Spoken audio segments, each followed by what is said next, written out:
Olá, tudo bem com você? Que bom que você está conectado conosco. Nós estamos aqui para começar mais uma vez os 2 dedos de conversa. Nós vamos estar abordando um tema extremamente relevante e importante para a nossa sociedade, que é considerado por muitos como um tabu, que é o suicídio. Nós precisamos pensar este tema de maneira multidisciplinar, nós precisamos experimentar outras instâncias espirituais, fisiológicas, mentais, para que você possa entender-se melhor e entender aqueles que estão próximos a você. Eu estou aqui com uma banca de pessoas qualificadas, experientes, que sabem muito do assunto, que podem agregar muito à tua vida. Eu quero assentar aqui no meu lugarzinho para mediar toda essa nossa conversa e dizer para você que está em casa que nós estamos com as nossas máscaras, mas sem elas, porque nós estamos mantendo uma distância segura. Então, que você consiga prestar atenção neste momento, que você se desligue das outras coisas. Eu acredito que é de grande valor se você enfrenta problemas mentais, não sei, qualquer tipo de problema, dificuldade que você enfrente. Eu não sei qual é o seu problema. Eu sei que a gente enfrenta problema pra caramba na vida e a gente quer falar um pouquinho hoje para te ajudar a enfrentar isso e entender que existe o valor para se viver. E é por isso que hoje eu estou aqui com uma roda de pessoas muito qualificadas e eu quero apresentar elas para vocês. E melhor do que isso, eu vou deixar elas se apresentarem, porque é melhor ainda. Então, vou começar aqui com a Denise. Olá, boa tarde a todos, viu? Que satisfação, né? A gente poder juntos conversarmos com um tema tão atual, tão importante e poder dividir tantas importantes visões e dimensões diferentes desse assunto. Então, me apresentando, meu nome é Denise, né? Sou enfermeira de graduação, sou enfermeira formada, mas atualmente estou como gestora no Hospital de Grande Porte de Piracicaba, Santa Casa de Piracicaba. Trabalho na gestão do cuidado, né? Eu gosto muito desse nome. A gente acaba trabalhando dentro da visão do cuidado aos nossos pacientes. Isso tem integrado enfermagem, fisioterapia, psicologia e fonoaudiologia dentro do nosso cuidado. É nessa área que eu estou atuando atualmente. Muito bem, Dê. Eu vou passar aqui para Marisa. Olá, se apresenta o pessoal de casa para a gente que está aqui na roda. Olá, boa tarde meus colegas. Primeiramente, obrigado pela oportunidade, né, de a gente estar aqui discutindo um assunto tão importante em conjunto com pessoas tão bacanas. Meu nome é Marisa, eu sou psicóloga e tenho experiência de atuação na área da psicologia social, na psicologia da educação. Atualmente eu trabalho na área organizacional, mas também trabalho aqui na área clínica paralela, né, aqui na ABA, na Associação Assistencial. Fechou, Mar. Vou apresentar para vocês a Elisete. Olá, Elisete. Olá, prazer estar aqui. Meu nome é Elisete Munhoz, sou psicóloga clínica. Meus atendimentos também passam pela ABA, né, Assistência Social daqui. E é um prazer estar aqui para falar deste tema que muito está presente nos consultórios. Agora o pastor Jefferson, meu amigo, se apresente do pessoal, conta um pouquinho para eles da sua experiência, né, com a psicologia, com a teologia, como que tem sido para você, Zé? Bom, boa tarde a todos. Para mim é um privilégio estar aqui, sentado ao lado de pessoas tão preciosas. Minha professora no seminário, Denise, colegas aqui de trabalho, Kaique, Marisa, Elisete. Eu tenho uma formação em teologia, sou formado pelo Seminário Teológico Nazareno e também tenho um bacharelado pela Faculdade Teológica Nazarena. Fiz uma especialização em ensino religioso e hoje pastorei uma igreja nazarena, a 7ª igreja do Nazareno, na cidade de Piracicaba, e exerço um trabalho, uma função administrativa na Igreja do Nazareno Central de Rio Claro, e estar aqui para ouvir, né, para aprender junto e de alguma forma contribuir, para mim é um grande privilégio. Que bom. Então aí você já conheceu todos nós que estamos aqui. Eu vou me apresentar, eu sou Kaique, prazer. Eu me formei ano passado no Seminário Teológico Nazareno. Estou no 4º ano de Psicologia. fazendo estágios, TCC, aula e tudo online. Então, você já pensa que está corrida a coisa, mas é uma alegria. A gente que é da área da saúde, a gente se preocupa com pessoas em primeiro lugar e tem muito a ver com o que Jesus Cristo nos ensina sobre amar o próximo, né? E como amar a si mesmo. Então a gente deseja de alguma maneira trazer um conteúdo para você hoje que seja relevante, que seja significativo, que te ajude, que te auxilie e que alcance as pessoas que estão à sua volta. Eu quero começar com você, Dê, para a gente falar um pouquinho, você que está vivenciando isso todo dia lá no hospital, conta pra gente como que tem sido isso. Nós temos a tendência de achar que o suicídio é um assunto longe da gente, né? Parece que acontece sempre na casa do vizinho, no bairro do vizinho, com alguém que a gente conhece, mas nunca próximo da gente. Infelizmente, essa não é a minha realidade. Nós temos vivido perto de pessoas que tentam ou tiram a própria vida diariamente. O hospital, hoje, é um ambiente que, infelizmente, tem recebido jovens, adultos jovens e já até pessoas mais velhas que acabam demonstrando, né, o autoextermínio, como a gente fala. Muitos deles logram êxito, acabam indo a óbito e outros não. Então, realmente, este tema tem ficado muito próximo da gente ultimamente, porque o que eu percebo dentro da área hospitalar é que o número de pessoas que vêm atentando contra a própria vida tem crescido muito nos últimos anos. Isso é palpável, isso é claro dentro do nosso ambiente de trabalho. E uma das coisas que tem me chamado a atenção é que cada vez são mais jovens. Né? Cada vez são mais jovens. Teve uma época que, para mim, eu acho que no início da minha formação, o suicídio era uma coisa lá distante. As pessoas que não tinham se dado bem, depois de muito tentar o trabalho, né? Não tinham alcançado algum êxito na sua vida profissional, financeira. Era essa a visão que a gente tinha. Hoje não, hoje a gente tem recebido crianças, né? Crianças mesmo, que muitas vezes já não querem, demonstram sinal de quererem acabar com a própria vida. Então, o que eu percebo é que não é só um tema real e atual, ele é um tema crescente.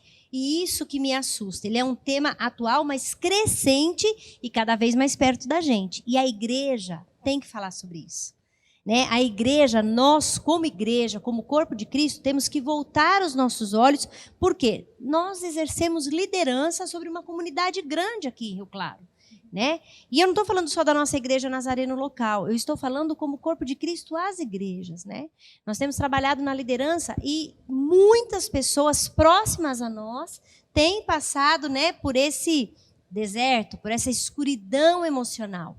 E o que eu percebo é que a gente precisa voltar os olhos para essa situação.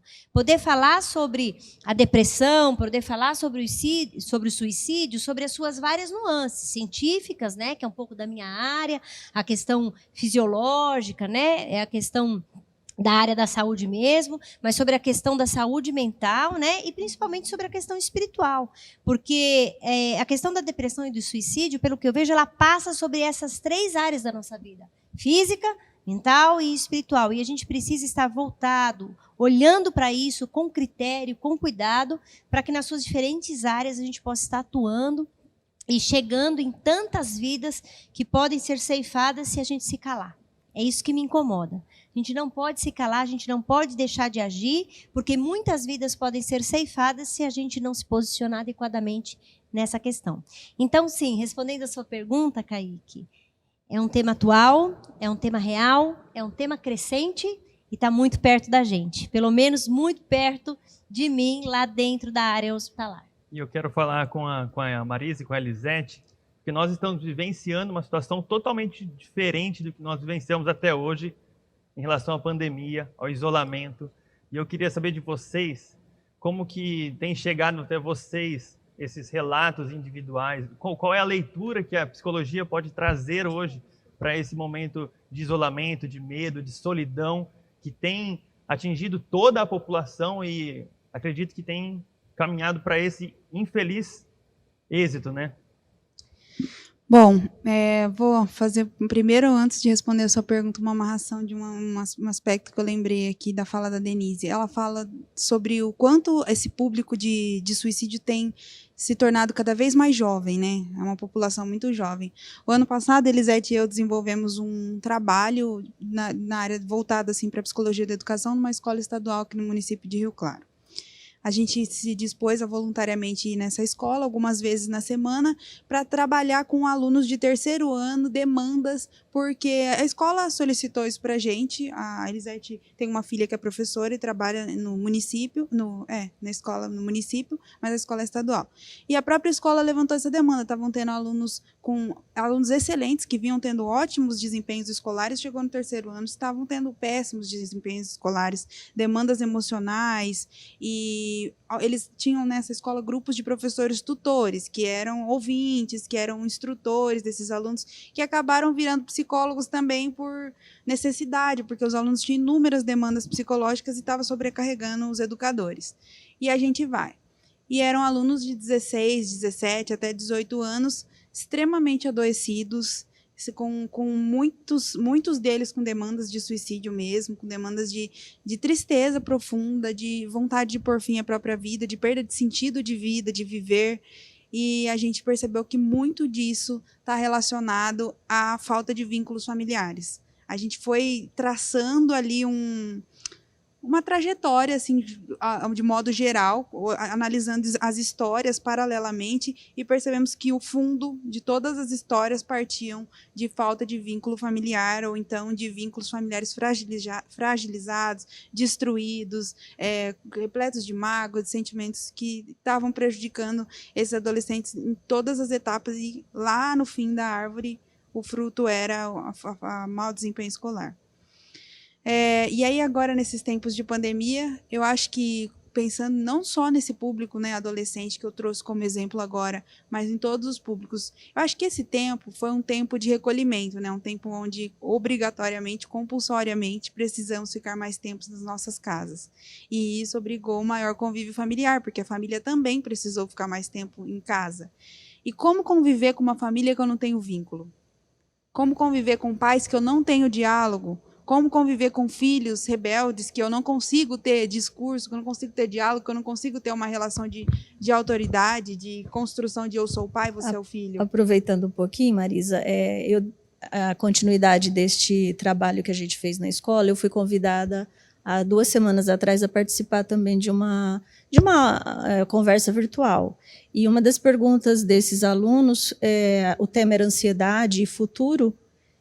Uma das perguntas de um aluno específico, ele disse assim: como dizer para os meus pais que a ansiedade que eu tenho não é frescura, não é para que eles não banalizem, né? Isso. Então, um pouco do que você vai falando, de quanto que essas famílias, elas também precisam de apoio, né, para poderem entenderem esses jovens, esta realidade que estão passando, e, né, para você dar continuidade à questão da pandemia, como que isso está expondo esta ferida. Exatamente. Eu acho que expondo e potencializando, né? Potencializando a ferida, porque ao invés de uma coisa assim, a gente tem uma ferida, vamos imaginar uma família, tem uma ferida. Uma coisa, vamos aproveitar esse tempo de pandemia para a gente rever, para a gente mudar nossos comportamentos, rever o que até aqui nos fez mal, tentar mudar nossos posicionamentos, mas não é o que está acontecendo. Está potencializando feridas que já existiam. E eu acho que não é nem só... Tem a medicação exata, né? Não tem. É isso que eu penso.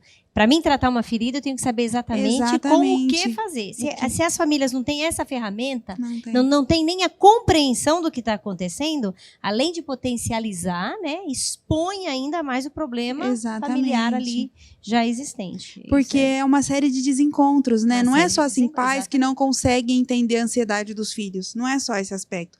São pais que viveram em outro tempo, são pais de outra geração. São pais que também não foram acolhidos nas suas dores, né?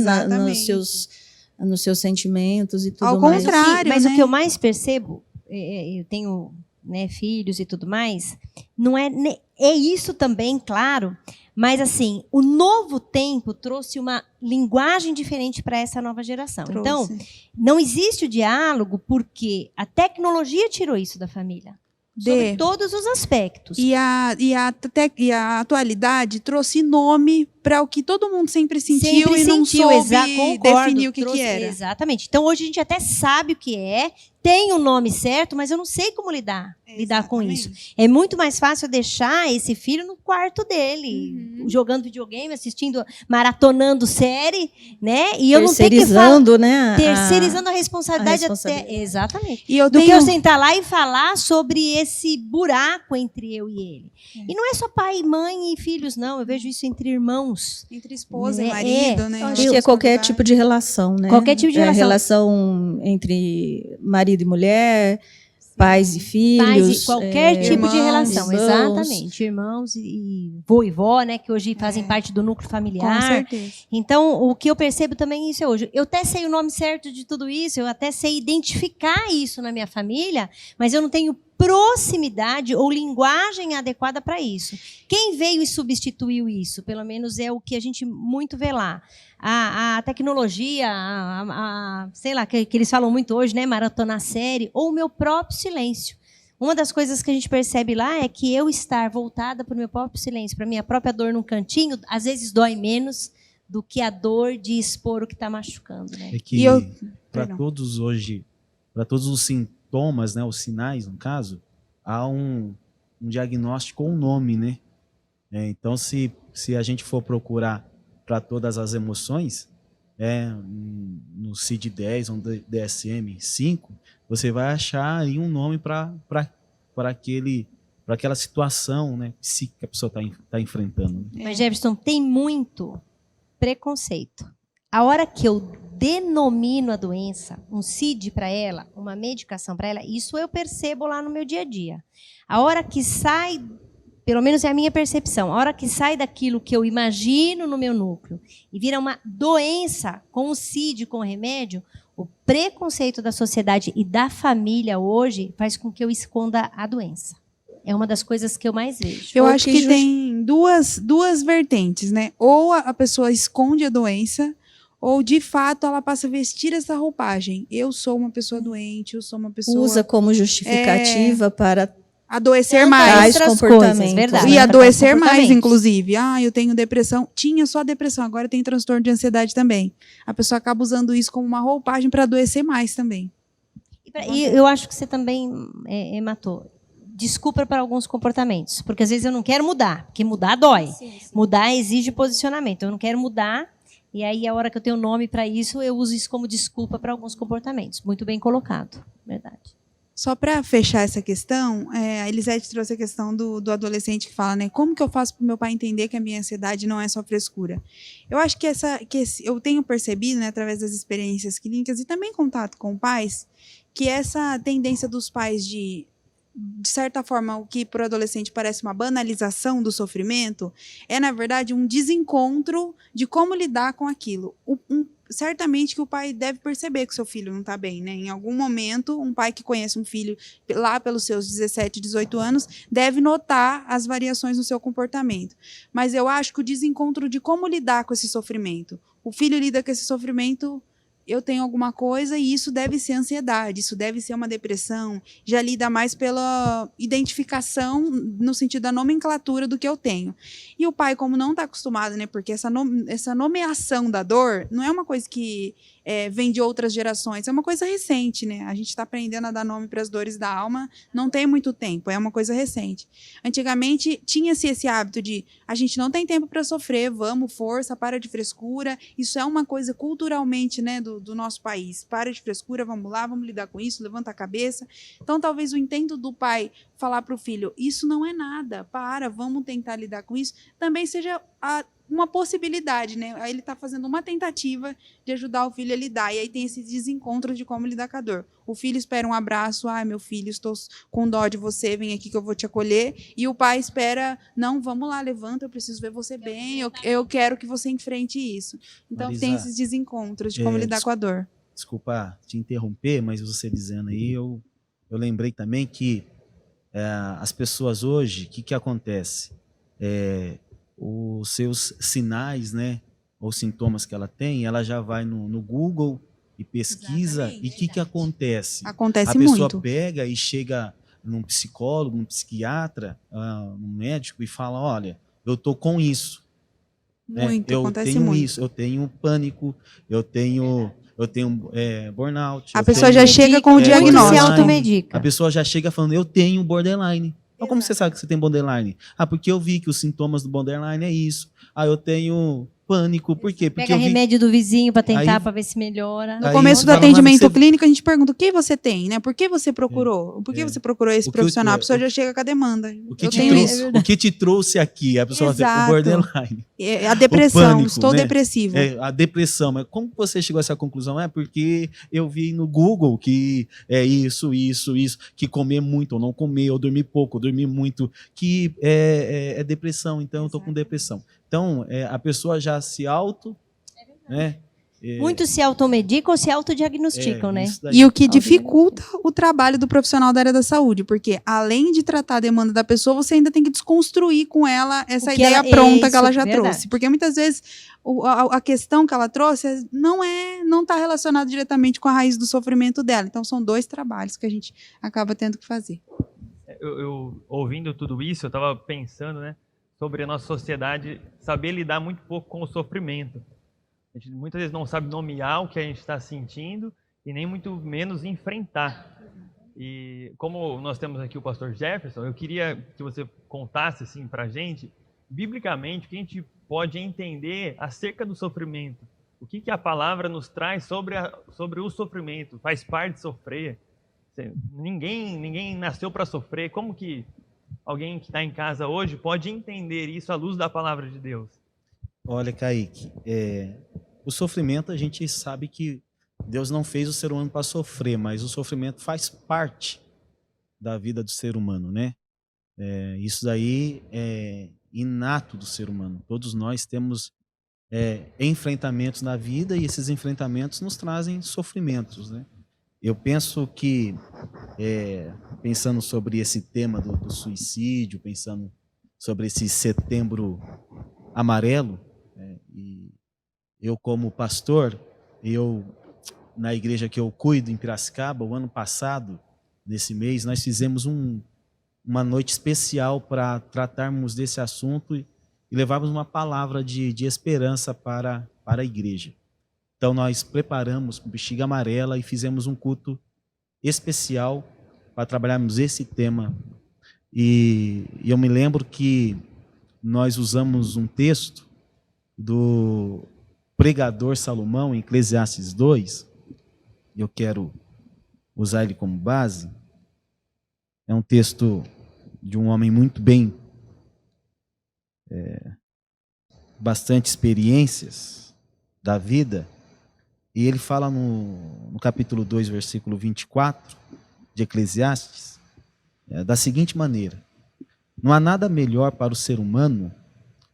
Eu acho que ele poderia saber o que era bom na vida, né? Salomão, ele poderia saber o que era... Óbvio, cada um tem a sua impressão do que é bom, do que é ruim. Mas ele disse que não há nada melhor para o ser humano do que comer, beber e fazer com que a sua alma desfrute o que conseguiu do seu trabalho. No capítulo 2, versículo 10... ele começa dizendo assim, tudo aquilo que os meus olhos desejaram, eu não lhes neguei, nem privei o meu coração de alegria alguma.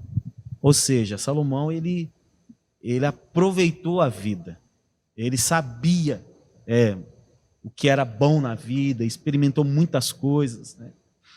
Às vezes as nossas crises daquilo que nós não experimentamos, mas ele experimentou de tudo na vida, e ele chega a uma conclusão.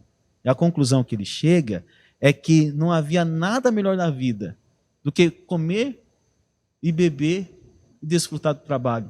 Ele chega a uma conclusão para mim, a forma que eu aplico, que ele entendeu que o melhor da vida é desfrutar da simplicidade da vida. E as maiores crises que os homens enfrentam é essa questão do buscar, e acabam sofrendo as decepções da vida, e eles esquecem de voltar para si, para hoje esse confinamento que a gente está vivendo, né, dentro de casa, mas voltar para si, voltar para dentro de casa, voltar para a simplicidade da vida. E ele vai dizer isso no capítulo 3, versículo 12, que é bom comer, beber e desfrutar do trabalho, porque isso é dom de Deus. Ele vai dizer no capítulo 5, verso 18, que é bom isso porque a vida é curta. Então, o que eu tenho vivido buscado viver como ser humano, como religioso, é a simplicidade da vida, né? Porque hoje as pessoas têm perdido prazer na vida. As pessoas perderam prazer na vida e elas chegam nas clínicas, ela chega diante de um psicólogo, de um terapeuta, de um psiquiatra, ela chega diante de uma enfermeira que às vezes está ali, que é a que mais está ali no sofrimento, porque às vezes é ela que está o dia todo ali com o paciente, né? O médico tem os seus horários, e ela vê a pessoa ali em sofrimento e ela percebe que aquela pessoa está desse jeito porque ela perdeu o prazer na vida. E pensando sobre isso, eu cheguei a alguns exemplos bíblicos, à conclusão que as pessoas elas têm perdido o prazer na vida por não se sentirem aceitas, né? E isso é uma grande verdade. As pessoas têm perdido o prazer na vida, e isso chega muito no set terapêutico, que a pessoa não se sente aceita pelo pai, às vezes com a sua sexualidade, às vezes com a sua concepção de vida. Com a sua sociedade. Com a sua sociedade. E a Bíblia tem exemplos desses. Eu me lembro de Amã. A Bíblia conta a história desse personagem, você vai ler em Esther capítulo 3 a seguir, diz que esse homem era um homem extremamente respeitado na Pérsia. Assuero colocou ele em uma posição de destaque. Todos que passavam por ele o respeitavam e o reverenciavam.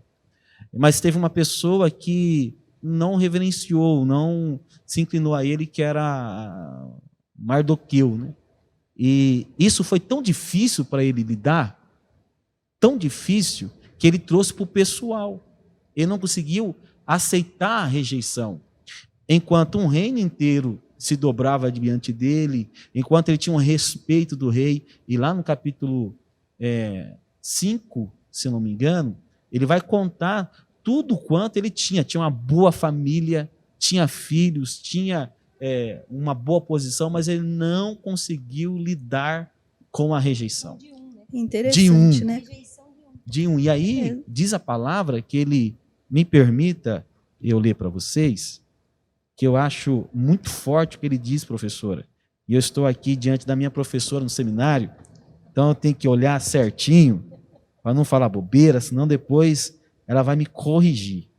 Capítulo 5, versículo de número 11. Amã falou sobre a glória das suas riquezas, a multidão de seus filhos. Olha que coisa, tudo que o rei o tinha engrandecido e como tinha exaltado sobre os oficiais e servos do rei. É um privilégio. E Amã acrescentou: a própria rainha Esther a ninguém mais convidou para vir com o rei ao banquete que tinha preparado, a não ser a mim. E também para amanhã estou convidado por ela juntamente com o rei. Porém, tudo isso não me satisfaz, enquanto eu vir o judeu Mordecai sentado junto à porta do rei. O rapaz era um porteiro de prédio. E ele falou: isso não me satisfaz, porque ele não sabia lidar com a rejeição. E eu, estudando sobre isso, eu guardei uma frase, psicólogas e Denise, de que quem anseia por aceitação, ele vive uma anulação. Quantas pessoas, professora, que para agradar pai, faz o curso que o pai quer que faz? Para agradar a mãe, faz o curso que a mãe... Olha, o meu desejo... E aí a mãe se realiza no filho, que é outra conversa. Mas a pessoa quer tanto aquela questão da aceitação, porque isso é Isso algo anula, do ser né? humano, e isso é algo do ser humano. A criança, se a mamãe fala para o neném de 2 aninhos ou de 1 aninho, mamãe não te ama, ele chora. Não, porque Estou decepcionada com decepcionado. você? Não, porque ela quer o quê? Ser aceita. E isso, o ser humano romper com isso, que as nossas crises, a maioria é porque a gente tem essa. A gente quer ser aceito, a gente quer ser unanimidade. Né? E o quanto isso, essa necessidade de aceitação também demonstra uma dificuldade de se autoafirmar, né? Da pessoa reconhecer o que é importante para mim. Quem sou eu no meio de todas essas aceitações? E uma das minhas inquietações, assim, que é a campanha do Setembro Amarelo, é perfeito, assim, no sentido de alertar, de trazer o tema para a gente discutir em espaços como esse, mas assim, quando é colocado que a gente precisa falar sobre o suicídio, a gente precisa entender sinais que pessoas vão dando a partir do suicídio, isso me inquieta, porque vai colocando como que para pessoas terceiras ficarem a descobrir isso, né?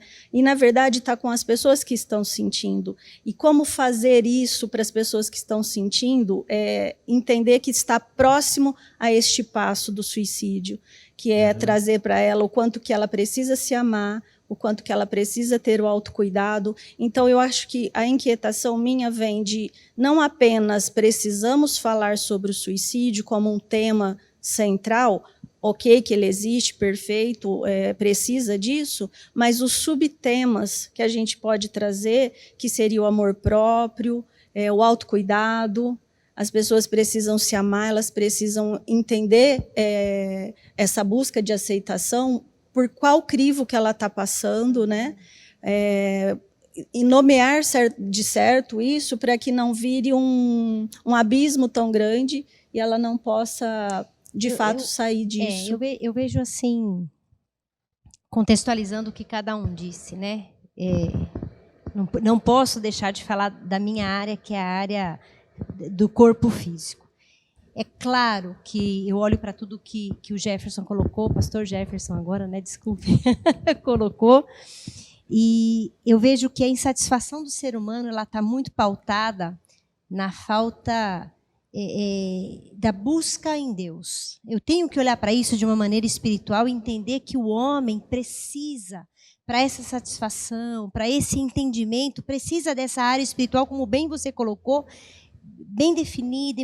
O homem precisa de Deus, ponto. Isso é uma verdade incontestável na nossa vida. Isso está posto, né? Isso está posto, não está aberto para discussão. Sim. Olho para a saúde mental e vejo como é importante dentro da área da saúde pessoas profissionais como vocês que conseguem olhar, nominar, levar para essa busca interior, não só a minha autoaceitação, mas as condições de nominar outros sentimentos e eu mesma, sem depender de quem está ao lado, buscar respostas. A saúde mental, né? Até porque a saúde mental é muito íntima, ela né? Ela é muito pessoal. Íntima, pessoal. Exatamente. E até como... Mas...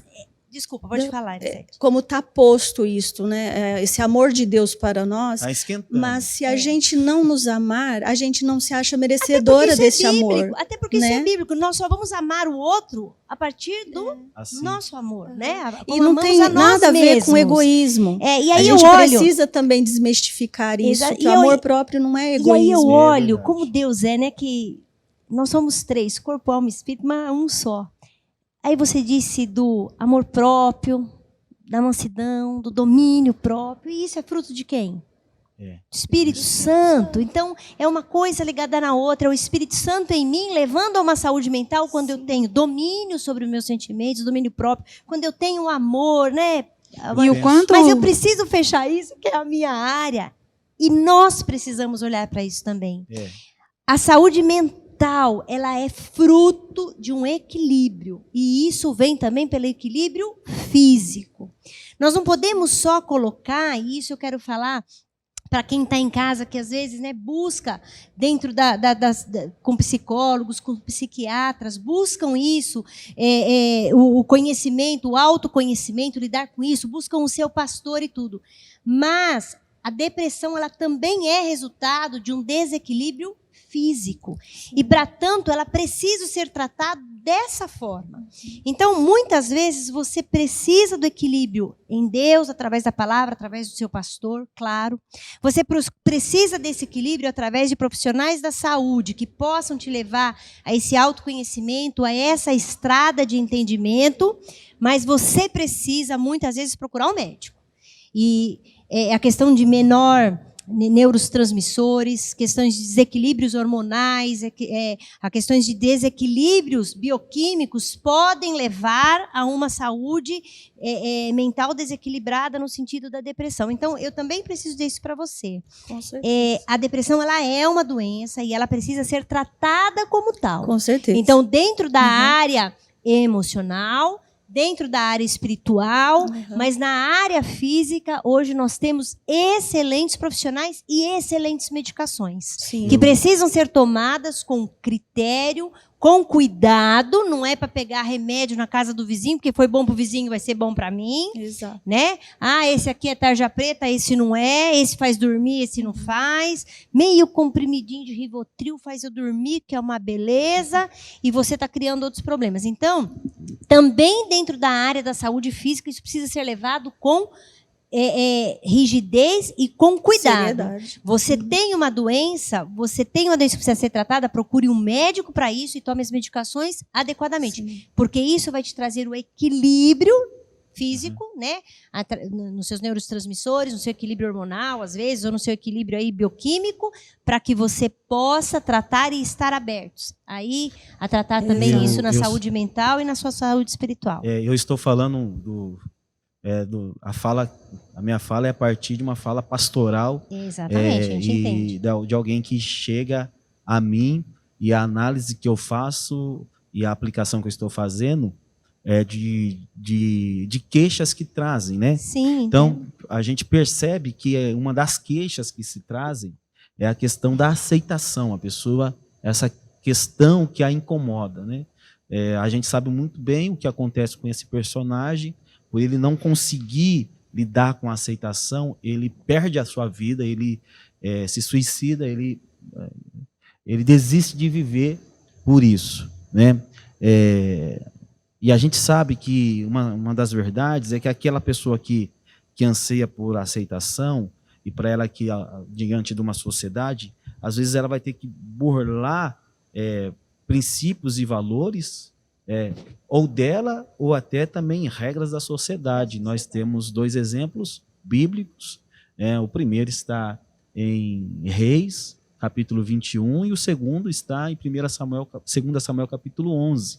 2 personagens que não conseguiu lidar com essa rejeição. Um foi o rei Acabe, e o rei Acabe, ele mata uma pessoa porque ele não consegue lidar com o não, com a rejeição, com um limite. E a gente sabe que também Davi, ele também não soube lidar com isso, e ele também comete um delito, né, para ter algo que não poderia ter. Então, a questão da aceitação, e você saber que eu vou até aqui, que eu sou assim. Então, essa questão que as pessoas têm uma grande crise que trazem a nós, e você tem que trabalhar com esse questionamento que a pessoa traz. Sim. Né? E quanto que a não aceitação ela está sendo composta pelas crenças negativas que a pessoa vai colocando para si próprio, né? Por que eu fui rejeitada? Por quantas pessoas eu estou sendo rejeitada? Porque às vezes dentro de um grupo, né, de determinadas pessoas, eu sinto a rejeição de uma pessoa e não é da maioria. E isso culmina numa crença negativa de que eu faço algo errado, que eu não... exato, eu faço algo errado, eu não sou aceita. Então, as interpretações a partir desta não aceitação, elas vão trazendo bastante crenças, né, que não necessariamente são verdadeiras. Pelo contrário, elas são totalmente expostas terra por, né, como se diz, cair por terra, né? Porque se ela fizer uma leitura de verdade do que está acontecendo, se ela tiver um outro olhar, ela vai perceber que Isso passa pelo julgamento dela, de quanto que ela tem se cobrado, do quanto que ela tem exigido de si mesma. E aí volto de novo, né, na questão da gente trazer estes subtemas, digamos assim, que seria estes que eu disse há pouco, né, do amor próprio, Sim, e quando a gente do fala autocuidado. de saúde mental, a psicologia ela presta um serviço e ela dá um valor, uma significância importante para a gente pensar como tratar isso, né? Além da questão hormonal, física, espiritual, existe uma rede que está posta no Brasil através do SUS, que é muito importante, que é o meio de acesso para você que está em casa, onde você vai encontrar a solução. Você precisa chegar em algum lugar. Então, eu quero abrir, né, o pessoal aqui, todo mundo é da área da psicologia, né, menos AD, mas é da área de saúde, para a gente conversar rapidamente, porque a gente já está chegando para o fim da nossa conversa, para a gente falar um pouquinho sobre o sistema, sobre a rede, né, o que existe de disponível para nós, para a gente encaminhar uma pessoa. Porque muitas vezes a gente começa a perceber que alguma pessoa está agindo de uma maneira estranha, a gente não sabe muito bem o que fazer, mas existem meios e lugares que a gente pode levar essas pessoas para elas serem acolhidas. Então eu quero deixar com vocês para a gente falar um pouquinho disso. Quais são esses mecanismos? Qual é o sistema que está posto para auxiliar essas pessoas, tanto quem está em casa quanto para quem vai passar essa informação mais para frente? Bom, vou começar e a gente vai se complementando, tá? Vai lá. Eu vou começar falando dos serviços de referências psicossociais, né, dos CAPs, que são Centros de Atendimento Psicossociais. São equipamentos muito importantes dentro de uma rede do SUS, que compõem SUAS, CREAS, o próprio SUS, e dentro da saúde, os CAPs, né, dentro da saúde mental, os CAPs são equipamentos que cuidam da saúde mental, que são de atendimento ao público, gratuito, são equipamentos do SUS, e as pessoas podem procurar, como podem procurar um posto de saúde no bairro, geralmente os CAPs ficam em bairros, são acessíveis, então eles podem ser procurados para qualquer demanda. Tem CAPs que faz atendimento 24 horas, tem CAPs que faz atendimento em horário eu quero só colocar uma coisa. As pessoas têm essa ideia errônea de que porque é do SUS não é bom, exatamente, porque da convênio não é. Ou porque é do SUS não funciona, porque né? é do SUS não funciona. Sou fã do SUS. Trabalho no SUS, trabalho no SUS, a minha carreira de 23 anos dentro, trabalho no convênio também, mas trabalho no SUS. E se tem algo que a gente tem visto crescer com qualidade dentro da rede de atenção à saúde, é a saúde mental. É a saúde mental. Então, funciona. CAPs, né, os próprios CREAS. Os CREAS e os CRAS, né? O único problema é que as pessoas têm a tendência de quererem tudo para ontem. Né? Eu ia chegar nisso. Elas aí. deixam chegar num ponto e depois... Crítico, então, deixam chegar num ponto crítico para procurar o equipamento. Era exatamente onde eu queria chegar. É uma rede que funciona e que tem profissionais que se capacitam, porque eu tenho acompanhado, e bons profissionais. Com muitos poucos recursos que tem, se capacitam. Vale lembrar exatamente. Que, né, são a questão é que muitas recursos. vezes eu deixo no grito para procurar e aí o próprio sistema não consegue dar o volume na necessidade que você dá, a demanda que você precisa. Mas eu queria deixar isso colocado. Nós temos a rede de atendimento à saúde mental no nosso município, vamos falar do nosso município. CAPS infantil. Tem. E funciona e as pessoas podem procurar o seu posto de saúde, pedirem para serem referenciados. Depois de referenciados, andar por essa rede de atendimento e levar isso a sério. Mas aonde que está o grande senão aí? Procurem a ajuda no momento que perceberem alguma mudança. Não deixa para quando a ferida já está muito grande, né? Deixe isso no início e procurar. Eu só queria colocar que é o que acontece fala, também no CRAS e no CREAS. Muito importante. Muito importante a gente dar valor para essa rede que atende tão adequadamente a saúde mental da nossa população. Exatamente. E que é o que acontece também no CRAS e no CREAS. O CRAS ele é um serviço inicial, né? Um centro de referência de atendimento social. É para as demandas iniciais não chegarem num ponto crítico e precisarem ir até o CREAS. O que acontece? A população, de modo geral, a pessoa começou, o marido perdeu o emprego. O pai da família, a mãe da família, os responsáveis pelas finanças perderam o emprego. A pessoa espera ela chegar num ponto extremamente crítico para ela se referenciar no CRAS. Aí já não adianta mais, já teve violência, o marido já violentou a esposa, já se bateram, já brigaram, já virou caso de CREAS, já virou caso crítico, já virou caso que as violências transpassaram, não é só mais um caso de necessidade física, alimentar, já virou caso de saúde mental, alguém na família já ficou doente, já ficou depressivo, a falta do alimento, que era uma coisa inicial, que poderia ter sido referenciado num CRAS, o CRAS ele tem essa questão social, tem essa questão de matriciar, de oferecer ajuda, não é uma ajuda, né? É um direito, oferecer, de garantir o direito, refazendo aqui a minha fala, não é ajudar, é garantir um direito que é estabelecido em Constituição da alimentação. A pessoa não conhece esse direito e acaba deixando chegar num ponto crítico, e muitas vezes chega no CREAS e quer que seja atendido ontem, resolvido ontem, e os CREAS acabam ficando muito sobrecarregados de demanda, e um serviço sobrecarregado não funciona corretamente. Então, a rede ela é exatamente o que você falou, Denise. A rede ela é extremamente funcional, mas ela deve ser utilizada da forma correta. E as demandas devem ser, percebi que eu tenho uma demanda, preciso descobrir já para onde que eu vou correr. É por isso que existem as campanhas, né, de prevenção. Vamos prevenir. A prevenção ao suicídio, o Setembro Amarelo é a prevenção ao suicídio, e também a busca dos nossos direitos também é uma forma de prevenção, para que não deixar as coisas tomarem uma proporção maior do que... Porque, de fato, ninguém é obrigado a saber de todas as coisas, né? Eu não sou obrigada a saber para quem eu devo correr no caso de uma necessidade, se eu não tive a necessidade ainda. Mas a campanha de prevenção serve justamente para isso, para a gente ocupar esses espaços aqui, para falando, né? Existe uma rede que garante o seu direito de se alimentar. Se em algum momento você perceber que esse direito pode ficar comprometido, você deve recorrer a esse recurso que é seu. Está lá, te esperando. É verdade. Então, assim, acho que é essencial para quem está em casa saber que é mais do que ajudar. O governo te dá direitos, ele tem o dever de cumprir com o direito que você tem, você conquistou. A gente tem uma Constituição que nos garante direitos. Então, você que está aí em casa, não se sinta, me sinto mal por ir atrás, o que vão pensar de mim? Será que existe algum serviço que funciona? Existe, ele está posto, ele está funcionando, e o que ele precisa é que você procure ele o quanto antes. O quanto antes você puder indicar para um conhecido ou ir atrás, se informar, né? Nós estamos num ano de eleição e olha, como é importante você ter uma noção disso, porque daqui a pouco você vai para a urna, você vai votar, você vai eleger pessoas que vão te representar legalmente.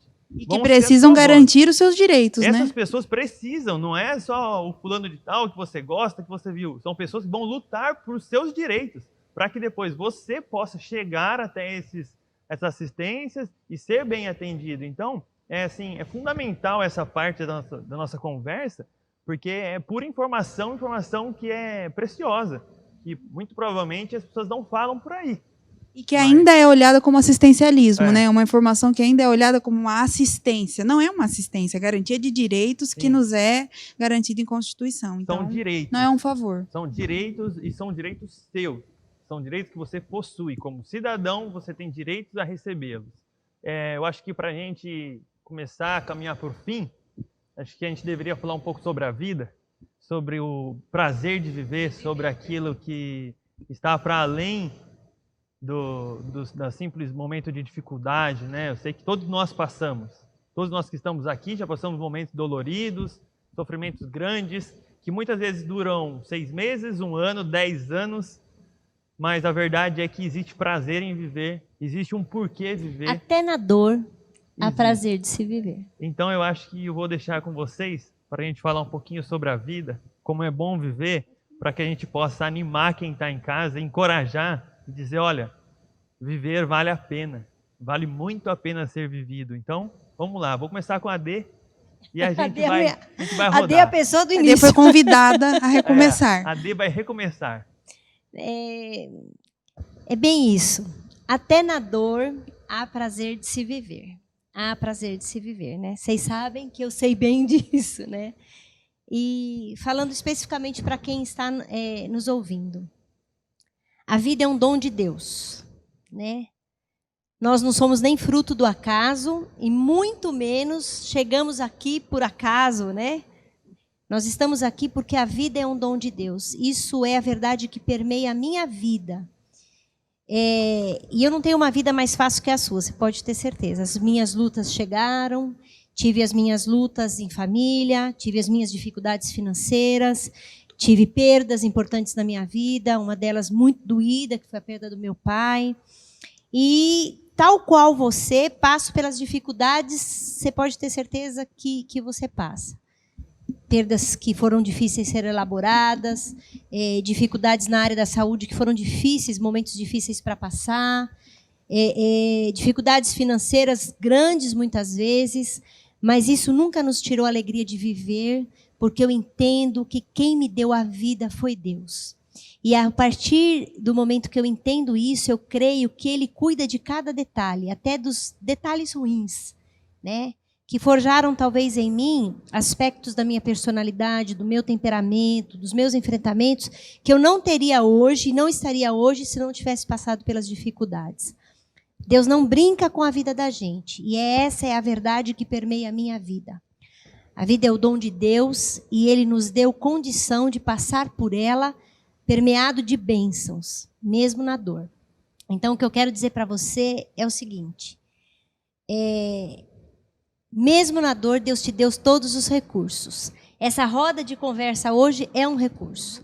Essa roda de pessoas que podem falar tão abertamente para você de que Deus te ama, Deus cuida de você e tem, sim, uma rede de saúde cuidando dos seus direitos, profissionais capacitados que podem falar com você e te direcionar da dor, líderes espirituais que podem te dar embasamento cristão para passar pela dor, sabendo quem é o Deus que cuida de você.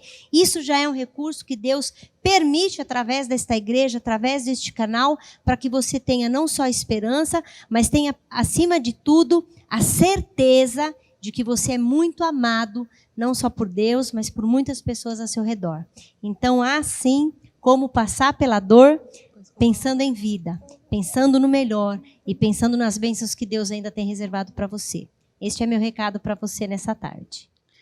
Bom, eu gostaria de fechar essa fala pensando um pouco nessa situação de pandemia, nessa situação que a gente está vivendo e nessa preocupação excessiva com o futuro que a gente está tendo, né, nos últimos tempos. Tem sentido uma preocupação em excesso com o que vai ser do amanhã, quando isso tudo vai acabar, quando vai voltar ao normal, será que vai voltar ao normal? O que vai ser o novo normal? Eu acho que nesses tempos a gente tem que, para a gente pensar mesmo bem da nossa saúde mental, encontrar esse prazer na vida, esse prazer nas pequenas coisas, a gente fazer um resgate da necessidade da gente viver um dia de cada vez. O amanhã a gente nem sabe se a gente vai estar aqui. A gente nem sabe se a gente vai concluir o hoje, né? A gente não tem o controle sobre o tempo e a gente não precisa ter o controle sobre nada.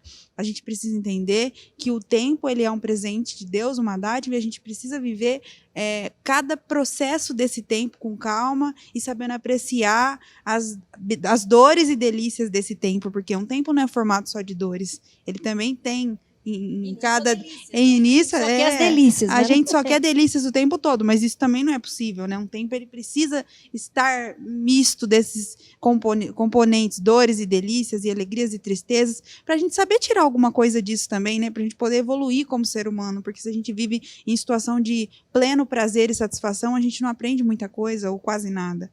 Então, a minha fala eu gostaria de fechar, deixando o recado para vocês viverem um dia de cada vez, dar o tempo ao tempo, reconhecer nesse momento de agora o que a gente pode fazer de bom com esse tempo. Está todo mundo em casa? Vamos relembrar, vamos redescobrir o quão prazeroso é estar com a família, o que a gente pode fazer com esse tempo. Ah, eu não moro com a minha família, eu moro sozinho. O que eu posso fazer sozinho? O que eu posso fazer por mim? Eu vou ler um livro, vou me cuidar. Nossa, faz tempo que eu não pinto meu cabelo sozinho, eu vou fazer isso. Vou escutar uma música que eu gosto, vou fazer uma leitura que vai me agregar, que vai dar uma paz para o meu espírito. Então, a gente ir resgatando esses sentidos do eu com o eu mesmo, com as minhas pessoas queridas, e viver esse tempo que pode se tornar um tempo precioso se for olhado de forma menos negativa e a gente saber encontrar um sentido bom no meio disso tudo. Bom, para fechar, eu queria dizer que não sofra sozinho. Você não está sozinho. Tem Deus no seu caminho e tem pessoas dispostas a te ajudar. Também usando como palavra, né, a questão da rede de apoio, temos a ABA, que é a Associação Bethesda Assistencial, que tem nós lá, que estamos à disposição para acolhê-los e ajudá-los. E também, né, nesse sofrimento da alma que traz essa dor, eu convido vocês a pensarem em nome do que vocês estão sofrendo. nomear este sofrimento. É uma dica aí para vocês, né, chegarem a uma resposta. Pensando sobre a gente ter o prazer na vida e não perder o prazer nela por não se sentir aceito, eu quero trazer aqui uma experiência para fechar, como pastor, de um jovem que eu estava logo no meu início ministerial, que foi aqui, que eu tive a oportunidade de servir de forma integral a igreja, pastorear, através do meu pastor Luiz Henrique, que nos olhou para a gente e investiu na gente. E um dos dias que eu estava aqui, tinha acabado de sair do meu período de oração, chegou uma mãe desesperada na secretaria da igreja, junto com um filho, e pedindo para que alguém o atendesse. E eu tive o privilégio de atender esse moço de 18 anos de idade, no último ano de engenharia, e ele tinha um relacionamento, e nesse relacionamento a moça não quis mais continuá-lo, e ele tentou suicídio com uma faca e tentou tirar sua vida no abdômen. E a sua mãe chegou aqui com ele numa situação bem difícil, eu tinha acabado de sair da Santa Casa, e diante de uma experiência tão diferente para mim, no início do meu ministério, ouvir aquele moço, e o que ele tinha me dito era que ele tinha perdido o prazer na vida, porque ele não conseguiria lidar com aquela rejeição, porque ele amava aquela moça muito e ele não conseguia viver sem ela. E Deus nos deu graça na conversa, e o tempo se passou, e hoje esse moço se casou, é pai de uma linda menina, venceu na vida, abriu uma imobiliária nessa cidade, está sendo bem sucedido nessa cidade, porque ele entendeu que por mais que as pessoas possam rejeitá-lo, nós entendemos que o nosso mestre, o Senhor Jesus, Isaías 53:3 diz que ele foi o mais rejeitado dentre os homens, um homem de dor que sabe o que é padecer. João 1:11 diz que ele veio para os seus e os seus não receberam. Quando ele estava na cruz, no Calvário, ele sentiu a rejeição do Pai, mas ele cumpriu, por mais que ele teve esses sentimentos, o propósito dele. Você tem um propósito. Você não é um fracasso. Embora algumas questões da sua vida não tenham dado certo, você nasceu para dar certo e você precisa entender isso. Eu quero deixar para você o que o apóstolo Paulo disse aos Romanos, no capítulo 15, versículo 13. E o Deus da esperança encha vocês de toda alegria e paz. Um ambiente em que as pessoas estão perdendo a esperança. Nós temos um Deus que é o Deus da esperança. E em um ambiente em que as pessoas estão perdendo a alegria, nós temos um Deus que tem toda a alegria. Num ambiente que as pessoas estão sem paz e sem Deus, nós temos um Deus que é conhecido, o nosso Senhor, como príncipe da paz. Que vocês sejam ricos de esperança no poder do Espírito Santo. Esse é meu desejo, que o Deus da esperança encha o seu coração de alegria e de paz e de muita fé. Deus te abençoe. Muito bom. Que legal que você esteve conosco. Quero agradecer a você que assistiu pelo seu tempo. O seu tempo vale muita coisa. E você deixar-se entrar nessa conversa conosco é essencial. Eu quero agradecer cada um dos participantes que estiveram aqui hoje conosco, pelo tempo de vocês também. Foi muito bom, muito prazeroso, uma conversa que dá luz, né? Ela mostra lá na frente o que devemos fazer, as possibilidades, e eu tenho certeza que tem sido muito bom. Foi muito bom para você.